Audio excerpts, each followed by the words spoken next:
现在本会活动开始进行第一场的演讲，我们有邀请到树德科技大学建筑与室内设计研究所周伯成所长来担任第一场演讲的引言人，我们有请周所长。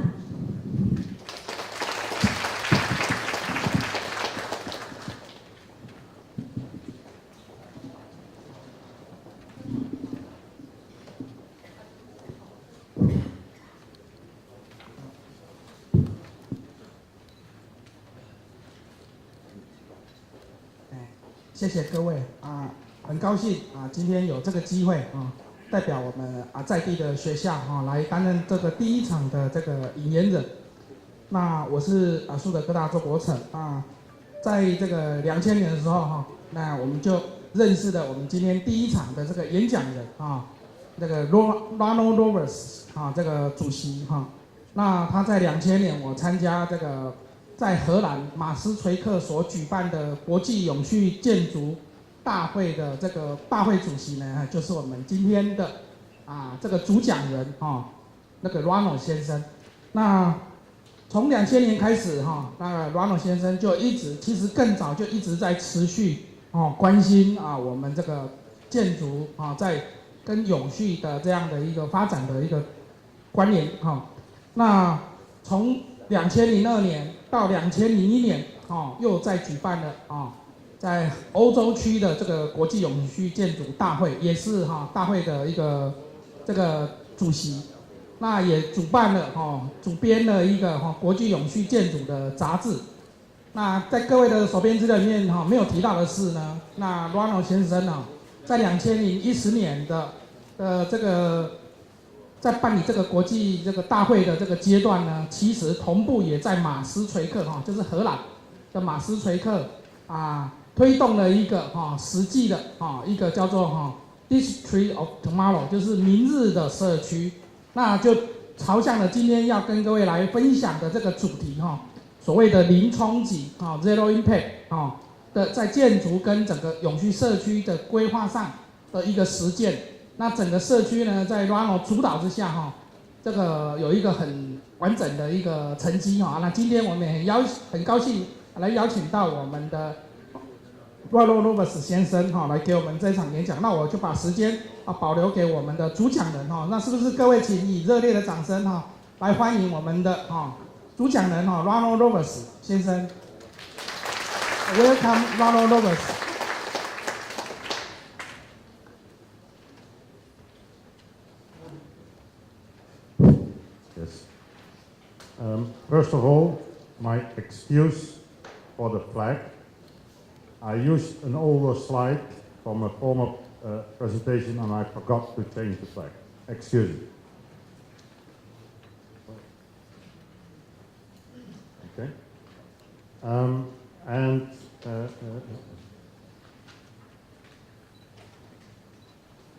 I first also want to thank Dr. Daphne Chang and Dr. Paul Chu, whom I worked with for a few years and who are doing very good work here in Taiwan and in the international field with us regarding sustainable building.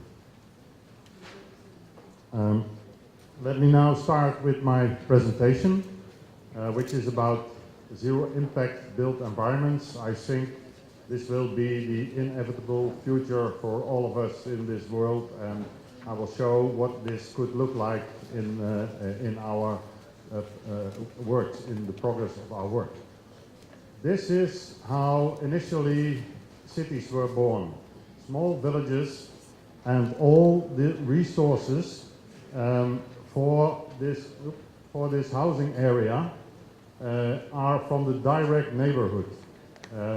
Energy, materials, food, water, very resilient settlements. If you see how we progress from here, is like on the left you see the USA, a average countryside family collecting a lot of stuff, cars, refrigerators, etc. On the right side you see a countryside family in Asia, in China in this case, only one television set using electricity. So there's a big difference in the world in collecting stuff. But in the end, everybody in the world wants to collect this stuff. And we are increasing our possessions even. You know, we go on holiday first with a caravan, then with a camper, and then with a camper and our car taken with us because we don't want to drive with the camper. So we increase the amount of stuff we need and the amount of cars we want to have. The same happens in the built environment. You know, from low rise we exploded to high rise, increasing the amount of resources we consume and the pressure on infrastructures. And if not in the height, we increase in the width of cities and needing cars to travel around. So this puts a lot of pressure on our resource consumption in the world. Creating cities like this, urban organisms, which I call urbanisms, and nobody is able to really predict what's happening if in some area the resource supply will fail. What will happen then with people in cities? They are trapped, they cannot produce their own water, food, materials or energy. And you see, until shortly, we were able to get our resources somewhere in the world. But this is the Amazon forest in South America. And you see what happens. Farmers start in the middle of these circles, their farm, and expand every year from that point. And, you know, so the whole Amazon forest is slowly occupied, and there will be hardly any unoccupied area left. So there's no place to go to get our resources, which is similar for the world. Every place in the world nowadays is occupied and not free anymore to collect resources. So we are stuck with this world. It's full of people and all places are covered. Which creates a situation in which we will see a lot of problems to come. The economic cliff, which we saw coming and which is actually now taking place. We have economical problems, but we will face climate problems. There's a few keynote speakers later on this issue. We will have a fossil fuel cliff, a resource cliff, and even fertilizer will get a problem in the near future. So we're heading for these cliffs and we have to reverse our directions. In the Netherlands, we are already preparing for these changes. Like, for instance, in this case, farmhouses below sea level are relocated. They built mounds 6 meters high, and the farmhouse will be replaced on top of that mound. In case of flooding, the farmhouse will stay dry. They're also experimenting with floating houses. I don't think it's the good direction to go, but this is also what's happening. So there's a lot of creativity going on to see how to face these future problems. But there's only one Earth, and this Earth is an island in space. And the only external source that we have that we can use is the sun. If we didn't have the sun, there was no life on Earth. The sun is bringing all the energy and resources, productivity to the Earth. And that's what we have to use. And there is a constant flux every day of this quality of this energy coming to the Earth. So, as you see, this is the island Earth, which has a fixed stock of resources. It doesn't increase. We cannot increase in resources. It's fixed. On this Earth, there's a lot of people living, and these people use resources. But of course, there has to be balance between the two, between the people using the resources and the fixed stock of resources on the Earth. And of course, at this moment, we consume more than the Earth can provide in a continuous manner. But the way we use resources is adaptable. The stock is not adaptable.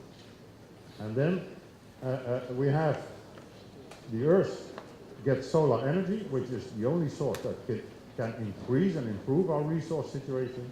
And then we have politics and economy and technological innovations that support people. And these are adaptable systems. We can change economy, we can change policies, and we can change the way we use technological innovations. We can't change the resource base, and this is the basics to proceed on. So normally we use resources in a linear way.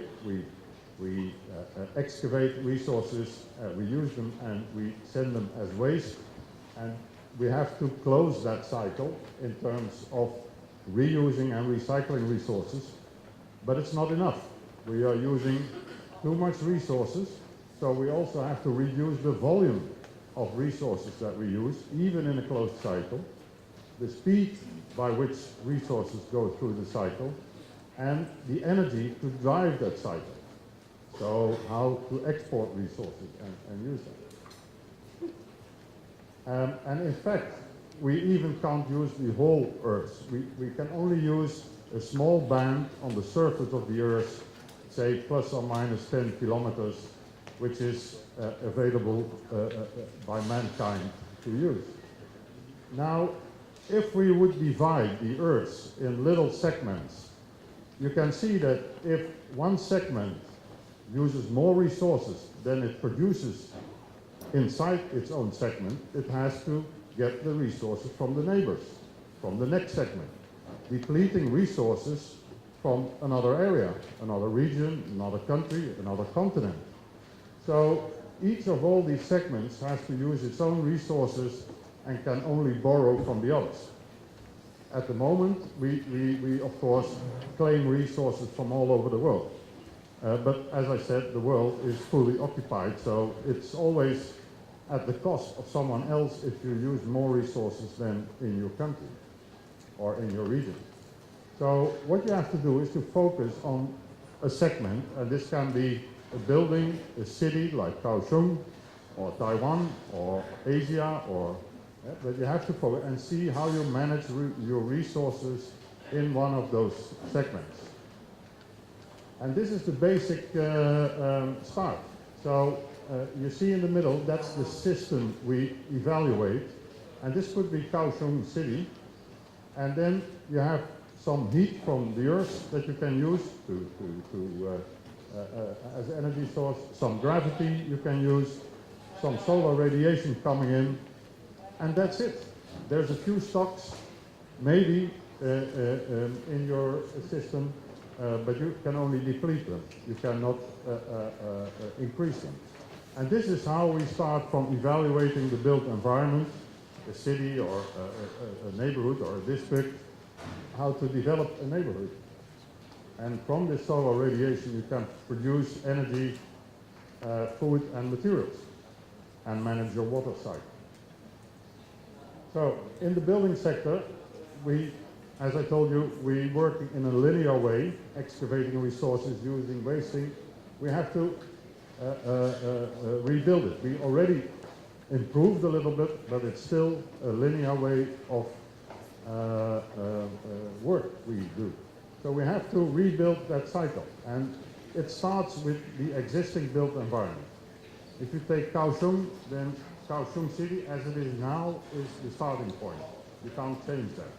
From there, you have to develop your closed cycle approach of your built environment. It means the first step is reusing buildings, improving buildings. It's always better to improve buildings and reuse buildings than to build new buildings, from a resource point of view, from energy, materials, water point of view. If that's impossible, you have to demolish a building, but you demolish it in parts and reuse the parts, window frames, whatever. If that's not possible technically, you reuse the materials and produce new products from which you can make new buildings and add to that stock. You can use some waste from other industries, and of course use of renewable materials to add to this cycle. And then you can add other materials as well, but they will deplete stocks, so you have to reduce that as much as possible. the resource situation, I will show later, is also very vulnerable at the moment for a lot of metals. And if you then see what strategies you can apply, you can see that it's about management, about servicing buildings, about redevelopment, reuse. These are the strategies that you have to use to manage the building stock in order to reduce these resource uses. And this is what we call the zero impact approach, the concept of zero, as we also call it. We have to close the cycles for 5 resources, and we're aiming at a zero net impact. And that means that we still use energy, but we use only energy without impact. We use renewable energy as much as we can produce. And the same for materials, the same for water. In fact, also for air, we are polluting the air as well, which we should avoid. And we have limited land use, so we should use the land in an optimal way. Which, by the way, the only country in the world that I know has functioned like that was Japan during the Edo period. When it was isolated from the rest of the world, they had to rely 100% from their own resources. There's a lot to learn there, how they constructed their buildings in that period and how they managed their forest, which was the most important resource for them. And of course this is expressed also in the concept of Wa, harmony, which they use, which is, if I talk about the concept of zero, it's a physical approach. This is more a social-cultural approach. The same is for yin and yang, which is creating balance between stuff. So, I mean, the social-cultural values are there also to use for our resources. And if you would that translate, it would be reduce whatever is possible, which refers to Wu Wai. Eco-balance of resources is like yin and yang. Provide best living conditions, which is like feng shui, and make an integrated approach of all elements like in Wu Qing. So all the elements are there to create this situation. And in the culture you'll find more references to how to use this is like let nature do its work and let things flow. So use these flow, but let things flow and close these cycles. And similar as we can create a cycle for materials and the building stock, we can do this for energy. Reuse the energy, reuse local resources and use local resources, use renewable resources, and this way close the cycle. And similarly for water, we can approach a similar cycle, a closed cycle approach in a built environment, which uses rainwater, which recycles water and cleans water locally. If we then go to in more detail, what does this mean? This is the theory. What does this mean for the building stock? You can see that one important aspect besides energy is of course materials. And here you see an old Roman villa which uses 5,000 kilograms per square meter floor in materials, which is huge. And then next you see an average Amsterdam canal house using about 1,100 kilograms per square meter floor. And the average house in the Netherlands, contemporary house, uses about 1,000 kilograms per square meter floor. But you can reduce, of course, the amount of materials per square meter floor, as you see some demonstration projects there. And then there is the fraction of the amount of renewable materials that you use creating these buildings, which is the lighter part of the frame. And the top building, Maxogy, is only 450 kilograms per square meter and 80% of renewable materials, which is a building I am developing in the Netherlands now. I'll show you a picture later.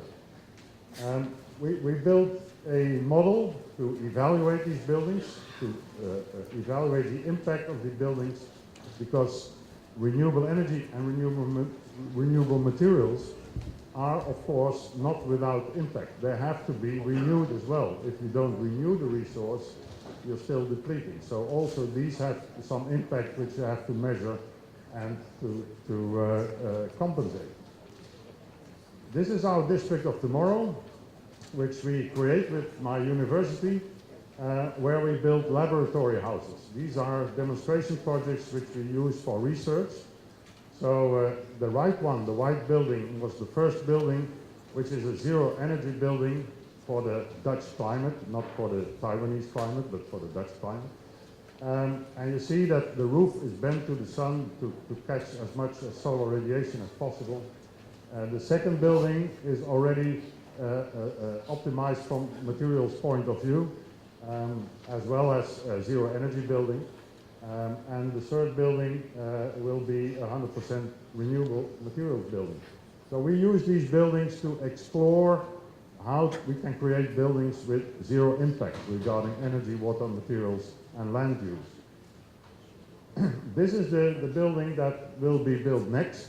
It's aimed to be 100% renewable materials building, which is still a problem. Not all materials are available or on the market yet. Part of it we still have to develop. But as you can see, we calculated that we need 0.5 square meter of solar panels per square meter floor for the energy of the building. But we will need 800 square meter per square meter floor to grow the materials for the building. The materials impact is even much more than the energy impact of the building. So we will, and this is, so the materials impact is there, and does this point as well?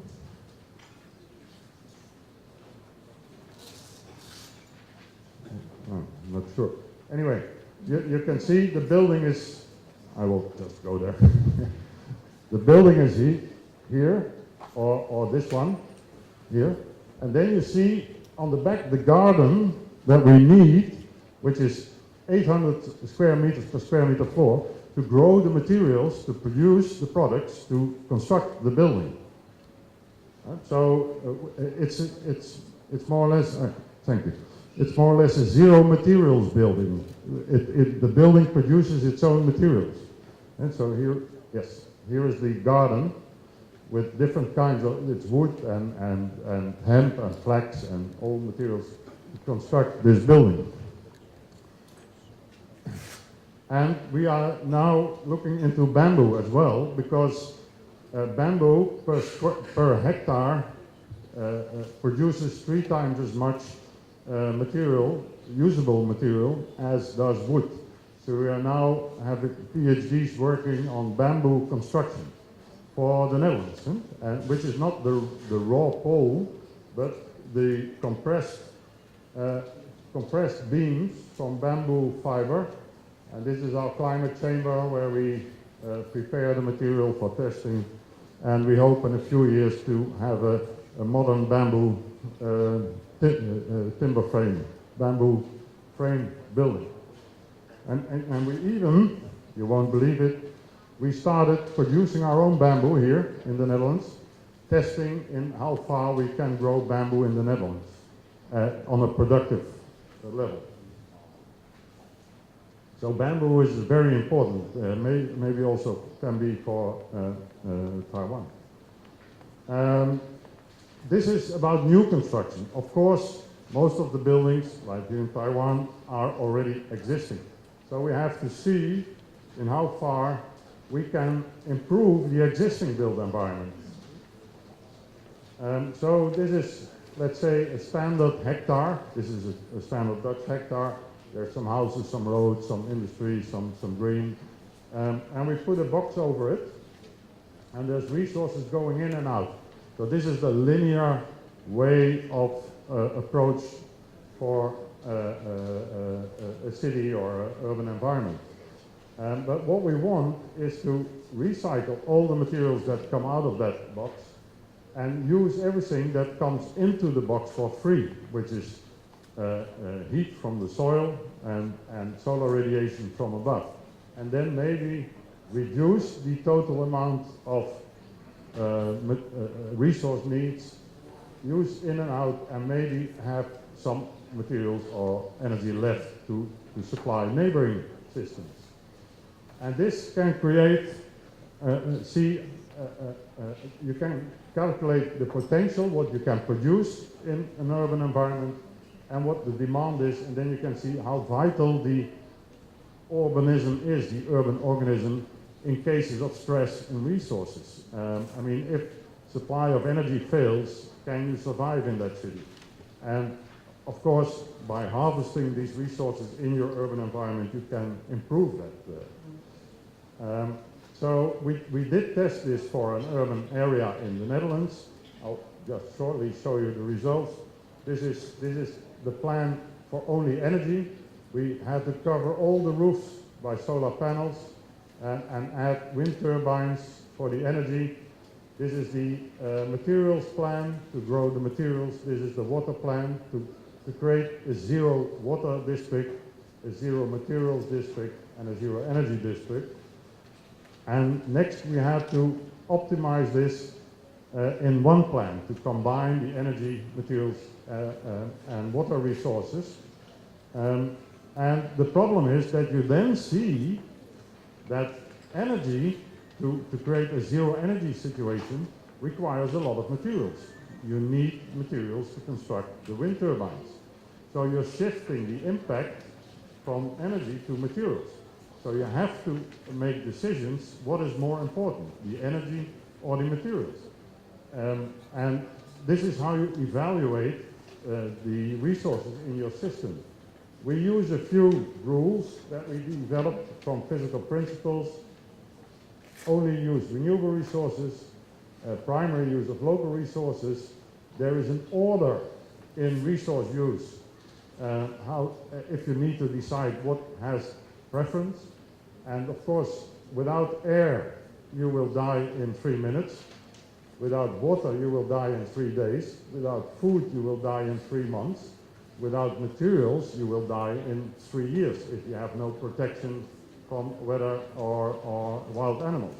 So there is an order in importance by which we should develop our resource situation. And of course, mass remains mass, and of course the thermodynamical value, the square meter land you need is also a rule. How much square meter land used to produce the materials.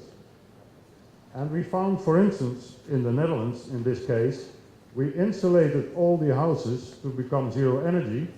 It's a colder country than Taiwan, so we insulate. But we needed 135 hectares to produce the materials to insulate the houses. On the other side, we only needed 17 hectares of solar collectors to provide extra heat if we did not insulate the houses. So you see that the best situation would be not to insulate the houses and use some more heat, which is, in a combined evaluation of energy and materials, an interesting option. And we improved on land use, of course. We are a very densely populated country in the Netherlands, like you in Taiwan. So we have to use every square meter optimum in an optimal way. And in this case, we said, well, these are some industry buildings. We can use the roofs to create greenhouses and soccer fields. Because soccer fields using valuable agricultural land. But we can play football on the roof of an industry, of course. And it's actually already done so in the Netherlands. This is a new company which has offices and stocks on the ground floor, and the greenhouses, the production facilities on the roofs of this distribution and office center. So it doesn't claim, it's double use of land, so to say. And this is IKEA in Utrecht, in the Netherlands, which wanted to expand, but there was a soccer club behind. So they made a deal. They will expand here, and the soccer club will come back on the roof. And currently it is established, and you can see this is the extension of IKEA, it's a park house, and the football club is back on the roof. So you see this is double use of land, very valuable way. But you come to these solutions by evaluating all the resources in your urban neighborhood. Oops.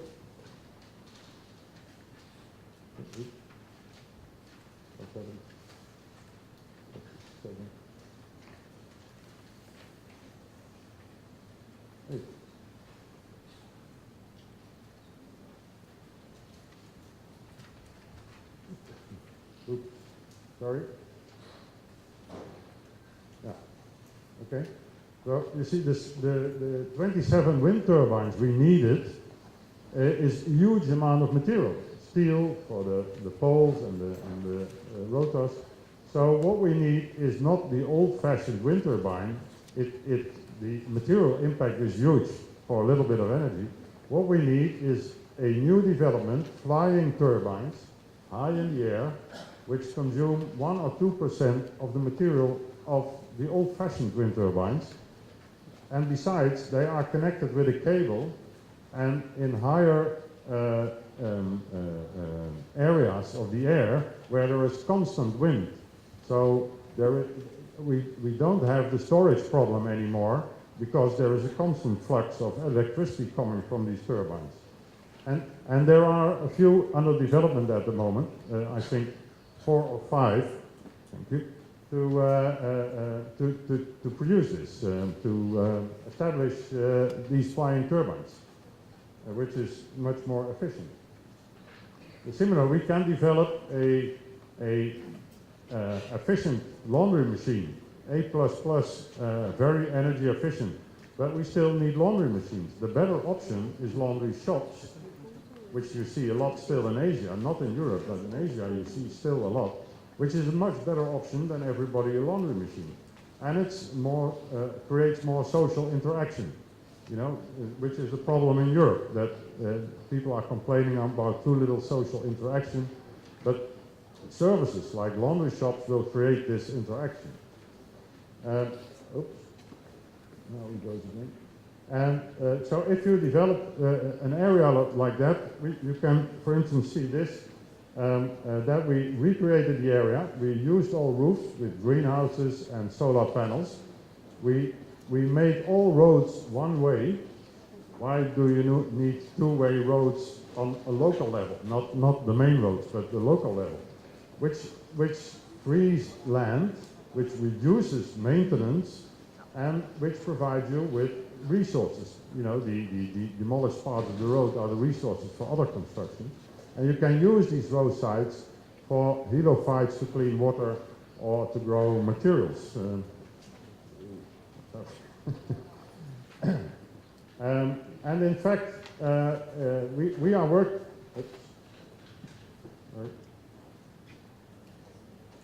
are working on that. As you can see here, together with a housing corporation, these houses are redeveloped already towards zero energy houses. They are retrofitted and renovated, and they are now nearly zero energy houses, completely made over.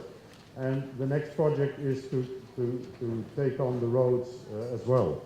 So we are experimenting with this and actually implementing this. And this is what is a major approach in cities.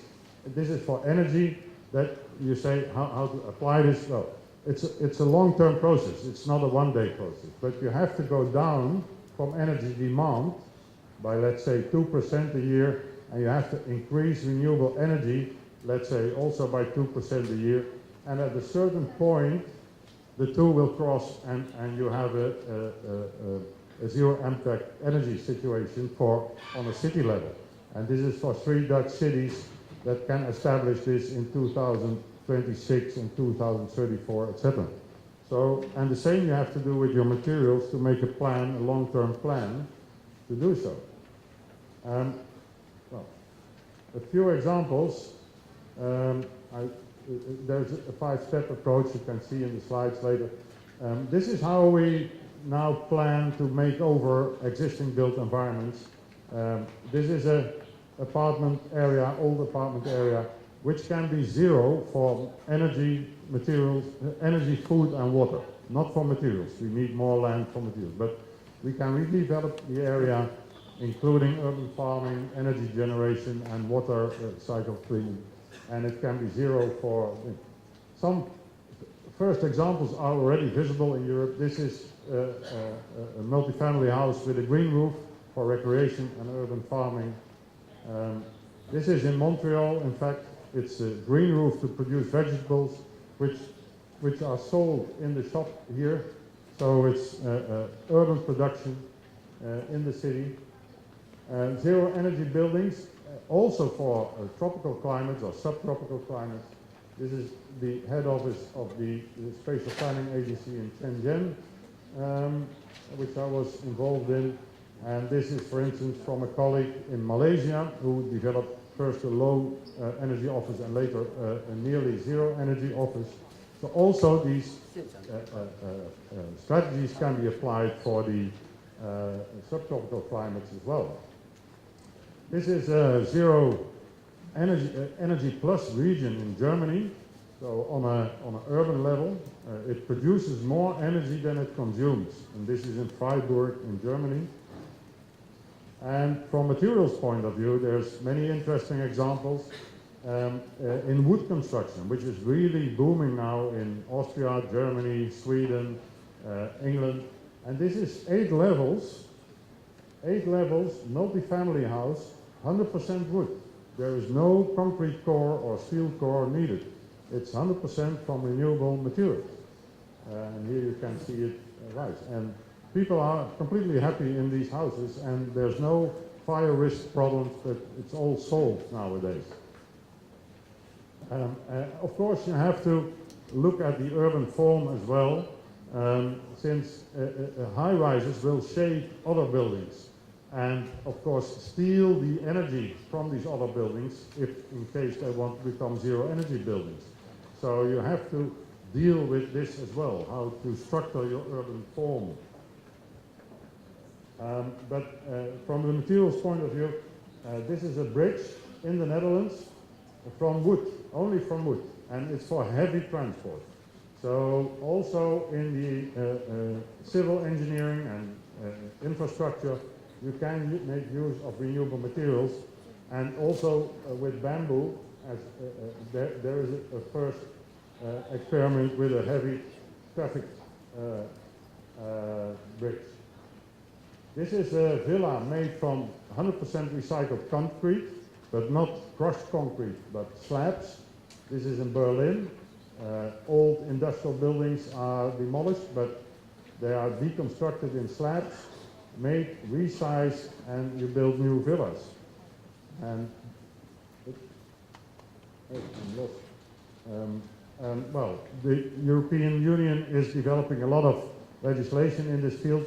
For time reasons, I will skip this. So we have to renovate a lot of houses. And as you can see, we are here now. This is the materials consumption in the world, and this is the future. So you see that materials will become a major problem in the next years. So we have to develop a strategy for that. And this is in fact a summary for the transition we have to face in the next years.